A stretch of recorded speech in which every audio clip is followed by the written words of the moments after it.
Okay, Dawn, just a quick review of what we went over yesterday so you have a little tutorial to keep with you. Here is the PDF that you sent me, so I'm going to start with that. I'm in my drive. I'm going to right-click on the PDF, and I'm going to open with Cloud Convert. Now, we did add that yesterday, so you should now have this option show up. And yesterday, I had you go ahead and turn it into a document, and we worked from that. I've decided to skip that step and go immediately to creating it in an image format. So here's the document, and I'm going to choose image, and I'm just going to make it a PNG. You could make it a JPEG. Any of those things are fine. And I'm going to start my conversion.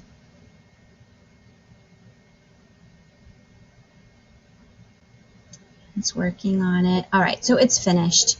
I could look at it this way, show the file in my drive, but for me, what's important is knowing that it's been created, because I'm not going to go directly to it at this moment. I'm going to go ahead back to my drive, and this is where I'm going to start making that slide for my assignment. So I'm going to go to Google Slides, have that open. It automatically comes up with the two text boxes. And we're going to delete those because we don't need them.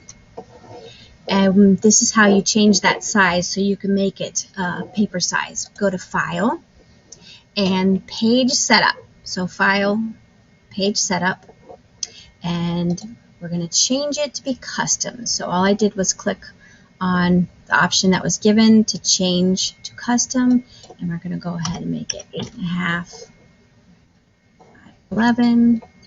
Okay, and now we have a regular piece of paper. Now, yesterday we went ahead and added the read the room as an image in the document, and when the kids received that assignment, they were able to move that image around, and I think probably the easiest way to avoid that happening is to actually just make it part of the paper instead of adding a separate image to the paper. So a little bit different than what we did yesterday, but I think it's better, is we're going to go ahead and click background. And at this point, we're going to add our image this way as opposed to inserting it. So head to background. It opens up. We're going to choose an image. And now we're going to go to our drive, and we're going to find that PNG that we created earlier. And there it is. Select. And done. And now that puts it right on the paper. It's not a separate image that we can move around.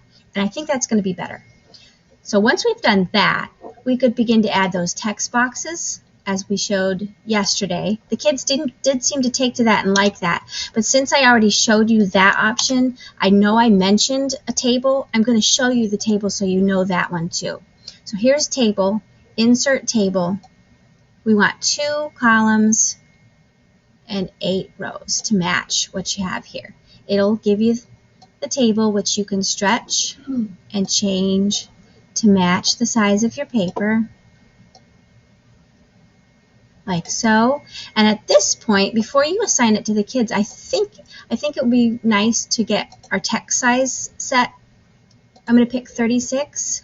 I'm also going to align my columns where the typing happens. I'm going to have it be centered and also centered horizontally and vertically, up and down, so that when I click on a box, my cursor appears right in the middle and I can type my word, and it's just probably neater for you to read when they return the assignment. Having a table option also means if they move it by accident, it's one thing that's moved as opposed to 16 little things that moved with the text boxes. But again, it's your choice. There's always more than one way to do something, but I wanted to show you this option. All right, so I've got my document pretty much created. I'm going to take those words that I typed off, and I'm going to give it a title. Read the room. Oh, I think it was 3.4 you had. All right, so now I've got my assignment created and ready to go to the kids. At this point, we went to the classroom, and you get ready to send out an assignment to the kids. I kind of did a practice one before, so I'm going to make a new one.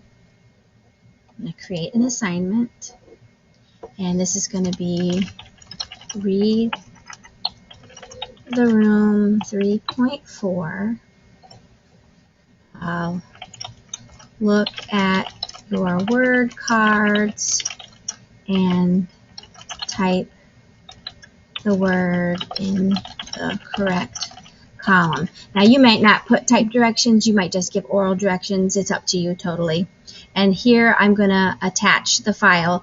You can upload a file, you can come from Drive, you can add a movie that you want them to watch and maybe answer a question about. There's all kinds of options for assignments. We know I made Read the Room 3.4. So I'm going to click that one and I'm going to add it. And I got my little directions there. So students will be able to view the file. We don't want them to just view it though. We want them to actually do an assignment and turn it in. So they each need their own copy. If we chose students can edit file, then they're all working on the same document at the same time together, and that's not what you want in this case. That would be for like a collaborative assignment. So you want to make a copy for each student. It'll put a copy with their name on it in their classroom, and then we can assign it.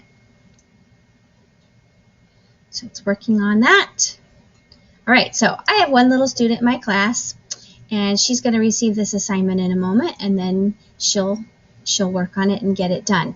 And when she does, it'll show 1 here, as it did yesterday for you.